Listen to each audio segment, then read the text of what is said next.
السلام علیکم ورحمۃ اللہ وبرکاتہ۔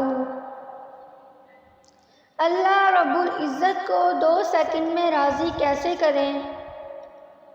اللہ رب العزت کو راضی کرنے کا ایک بہترین طریقہ آج میں آپ لوگوں کو بتاؤں گی۔ اگر ہم سے گناہ ہو جائے تو ہمیں کیا کرنا چاہیے؟ اس گناہ کے لیے ہمیں کیا پڑھنا چاہیے؟ گناہ کوئی سا بھی ہو سکتا ہے۔ اگر ہم جھوٹ بولیں گے وہ بھی گناہ ہے، غیبت کرنا بھی گناہ ہے، چغلی کرنا بھی گناہ ہے، کسی کی دل آزاری کرنا بھی گناہ ہے۔ تو اگر ہم سے کوئی بھی گناہ ہو جائے تو ہمیں اس کے لیے کیا کرنا ہوگا؟ میں آپ لوگوں کو ایک واقعہ بتاتی ہوں۔ ایک بندے نے گناہ کیا، پھر اس نے کہا اے اللہ میرا گناہ بخش دے۔ تو اللہ نے فرمایا میرے بندے نے گناہ کیا ہے، اس کو معلوم ہے کہ اس کا رب ہے جو گناہ معاف بھی کرتا ہے اور گناہ کرنے پر پکڑتا بھی ہے۔ پھر اس بندے نے دوبارہ گناہ کیا تو دوبارہ اس نے یہی کہا میرے رب میرا گناہ بخش دو۔ تو اللہ رب العزت نے فرمایا میرا بندہ ہے، اس نے گناہ کیا ہے تو اسے معلوم ہے کہ اس کا رب ہے جو گناہ بخش دیتا ہے اور چاہے تو گناہ پر پکڑتا ہے۔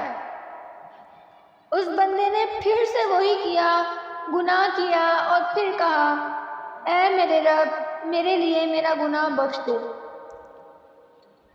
تو اللہ نے فرمایا میرے بندے نے گناہ کیا تو اسے معلوم ہے کہ اس کا رب ہے جو گناہ بخشتا ہے اور چاہے تو گناہ پر پکڑ لیتا ہے۔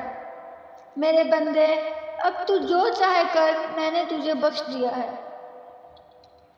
یعنی کہ اگر ہم گناہ کریں تو ہمیں اس گناہ کے بدلے میں اللہ تعالیٰ سے معافی مانگ لیں، اس گناہ پر شرمندہ ہو جائیں، اللہ رب العزت کی بارگاہ الہی میں رو کر اللہ سے دعا کریں اور اپنی بخشش کی دعا کریں، اپنے گناہوں کو معاف کروائیں۔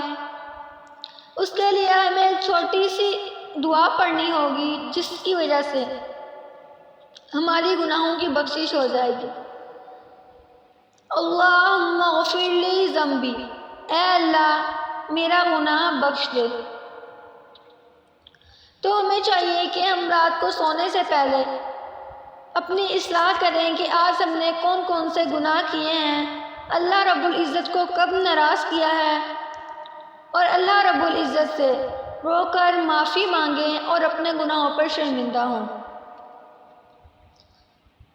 تو مجھے امید ہے آپ سب کو میری ویڈیو ضرور پسند آئی ہوگی۔